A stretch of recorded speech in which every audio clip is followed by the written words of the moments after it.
Hello and welcome to another episode of Tea and Poetry.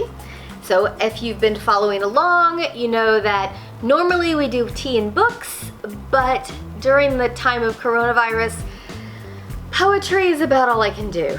Things are just, I think the entire world is anxious.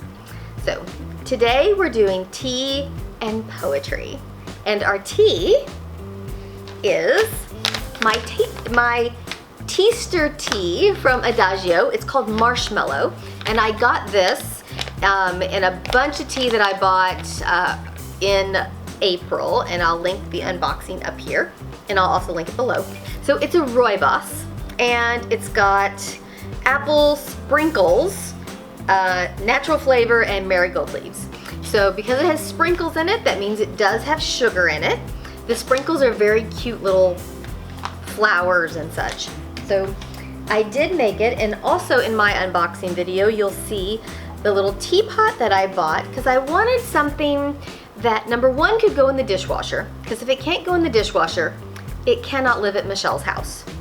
And number two, just to make like a cup of tea. So that's what I use this for. I did make this hot, and you can see the little sprinkles and apples on the top of the tea, but this does get hot. So if you're using this around kidlets, be sure to be careful because this guy does get a little warm. So as far as the taste, it's not bad. It's really not. It's definitely a rooibos. You can taste that herbally flavor of the rooibos. The apple is really nice, kind of a nice sweetener, like a natural sweetener through it. It's very light. It's not apple juicy at all. But it's definitely more than an apple tea. And then it is slightly sweet because, again, you've got those sprinkles in it. This is a great afternoon tea because it's a rooibos, which means it's not got caffeine in it. And again, that was my marshmallow tea from my April Teaster collection. And now for our poem. So because we're doing kind of a kiddie tea with marshmallow tea, I thought I'd do a kid poem. And my kid poem today is by Shel Silverstein. I think that's how you pronounce his name. And he wrote a bunch of books of poetry for children, I think in the late 70s, early 80s. One of the poems that he wrote, which I'm not going to read because just opening the book makes me cry. It's called The Giving Tree. The Giving Tree is a beautiful book that I can't read right now.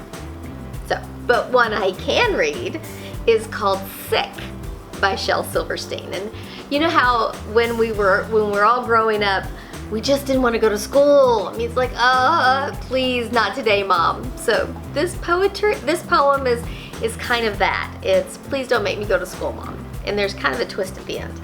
So I hope you like it. I cannot go to school today, said little Peggy Ann McKay. I have the measles and the mumps, a gash, a rash, and purple bumps. My mouth is wet, my throat is dry. I'm going blind in my right eye. My tonsils are as big as rocks. I've counted 16 chicken pox. And there's one more, that's 17. And don't you think my face looks green? My leg is cut, my eyes are blue. It might be instamatic flu. I cough and sneeze and gasp and choke. I'm sure that my left leg is broke. My hip hurts when I move my chin.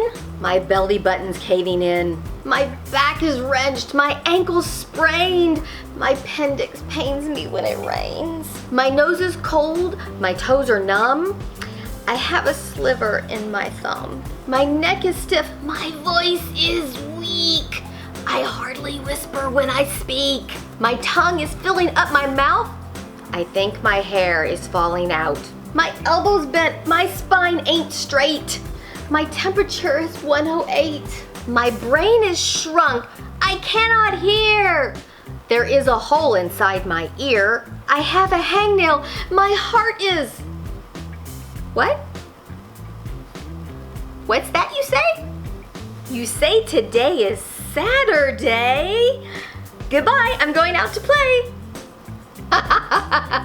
I love this poem. It's just, Doesn't it just make you remember all those days where you didn't want to go to school, as well as the joy of Saturday morning?